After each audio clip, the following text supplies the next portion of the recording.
സജോ ദേവസ്യ നമുക്കൊപ്പം ചേരുന്നു. Kannur vocational higher secondary സ്കൂളിലാണ് സജോ ദേവസ്യ ഉള്ളതെന്ന് ഞാൻ മനസ്സിലാക്കുന്നു. Good morning Sajo.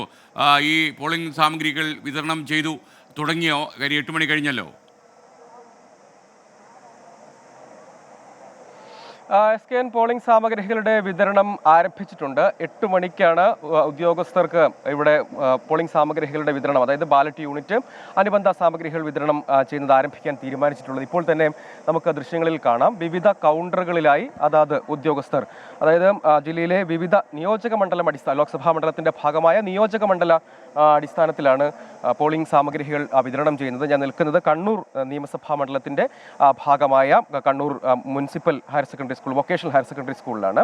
ഇവിടെ ഉദ്യോഗസ്ഥർ കൃത്യമായി തന്നെ നേരത്തെ നിർദ്ദേശമനുസരിച്ച് തന്നെ ഉദ്യോഗസ്ഥർ എത്തിയിട്ടുണ്ട്. ജില്ലയെ സംബന്ധിച്ച് 11 ജില്ലയിലെ മൊത്തം കണക്ക് പരിശോധിക്കുകയാണെങ്കിൽ 1866 പോളിംഗ് സ്റ്റേഷനുകളിലേക്കായി 2371 ബാലറ്റ് യൂണിറ്റ്, ഒപ്പം 2358 കൺട്രോൾ യൂണിറ്റ്, ഒപ്പം VVPAT-ഉം 2544 VVPAT എന്നിങ്ങനെയാണ് വിതരണം ചെയ്യേണ്ടത്. 13,56,000 വോട്ടർമാരാണ് ലോക്സഭാ മണ്ഡലത്തിന്റെ ഭാഗമായി ഉള്ളത് എന്നതാണ് ഒരു പ്രധാനപ്പെട്ട കാര്യം. ഒപ്പം ജില്ലയെ സംബന്ധിച്ച് ഏറ്റവും സവിശേഷമായ ഒരു കാര്യം, 1866 പോളിംഗ് സ്റ്റേഷനുകളാണുള്ളത്.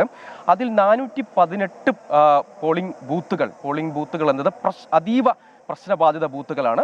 121 ബൂത്തുകൾ പ്രശ്നബാധിത ബൂത്തുകളുമാണ്. അതായത് ഏതാണ്ട് ഒരു 500-ലധികം പോളിംഗ് ബൂത്തുകൾ പ്രശ്നബാധിത അല്ലെങ്കിൽ ക്രിട്ടിക്കൽ വൾണറബിൾ എന്ന നിലയിൽ ഉൾപ്പെടുന്നവയാണ് എന്നൊരു പ്രാധാന്യം കൂടിയുണ്ട്. ഒപ്പം ജില്ലയിലെ മുഴുവൻ ബൂത്തുകളിലും ഈ 1866 പോളിംഗ് ബൂത്തുകളിലും വെബ് കാസ്റ്റിംഗ് സംവിധാനം ഏർപ്പെടുത്തിയിട്ടുണ്ട്. അതിൽ പ്രശ്നബാധിതവും അതീവ പ്രശ്നബാധിതവുമായ ബൂത്തുകളിൽ രണ്ട് ക്യാമറ സ്ട്രീമിംഗ് ഉണ്ടാകും. മറ്റിടങ്ങളിൽ ഒരു ക്യാമറ വെച്ചുള്ള ലൈവ് സ്ട്രീമിംഗ് ആയിരിക്കും, വെബ് കാസ്റ്റിംഗ് ആയിരിക്കും ഉണ്ടാവുക എന്നതാണ് ജില്ലാ ഭരണാധികാരി കഴിഞ്ഞ ദിവസം തന്നെ അറിയിച്ചിട്ടുള്ള. പോളിംഗ് സാമഗ്രികൾ രാഷ്ട്രീയ ചൂട് നിശബ്ദ പ്രചരണ ദിവസമാണെങ്കിലും സ്ഥാനാർത്ഥികളൊക്കെ പുറത്ത് വോട്ടർമാരെ കാണുന്നുണ്ട്, വീടുകളിലൊക്കെ കയറി. അതോടൊപ്പം ഇവിടെ സംവിധാനങ്ങൾ ഒരുക്കുന്ന കാര്യത്തിൽ അത് ഏതാണ്ട് പൂർണ്ണമായും കൃത്യമായി തന്നെ പുരോഗമിക്കുകയും ചെയ്യുന്നുണ്ട്.